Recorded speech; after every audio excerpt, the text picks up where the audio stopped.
નમસ્કાર, હું છું આપના સાથે ઈશા દુબે। આપ જોઈ રહ્યા છો જનસાક્ષી ન્યૂઝ। નજર કરીએ આજના મુખ્ય સમાચારો પર। અંકલેશ્વર નજીક નેશનલ હાઈવે પર યુપીએલ કંપની નજીક ઉભેલા ટેન્કરની કેબિનમાંથી ટેન્કર ચાલકનો જ મૃતદેહ મળી આવ્યો હતો। આ અંગેની જાણ થતાની સાથે જ અંકલેશ્વર બી ડિવિઝન પોલીસ તેમજ ભરૂચ એલસીબી પોલીસનો કાફલો ઘટના સ્થળે પહોંચ્યો હતો અને તપાસ શરૂ કરી હતી, જેમાં મૃતદેહ પરથી ઈજાના નિશાન મળી આવ્યા હતા, તો બીજી તરફ ડ્રાઈવરનું લાયસન્સ સહિતના દસ્તાવેજો થોડે દૂરથી મળી આવ્યા હતા।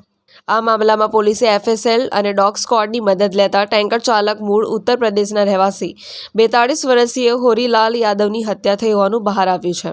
બી ડિવિઝન પોલીસે આ મામલે હત્યાનો ગુનો દાખલ કર્યો છે। ટેન્કર ચાલકની લૂંટના ઈરાદે હત્યા કરવામાં આવી હોવાનું અનુમાન લગાવવામાં આવી રહ્યું છે, ત્યારે આ મામલે પોલીસે તપાસનો ધમધમાટ શરૂ કર્યો છે।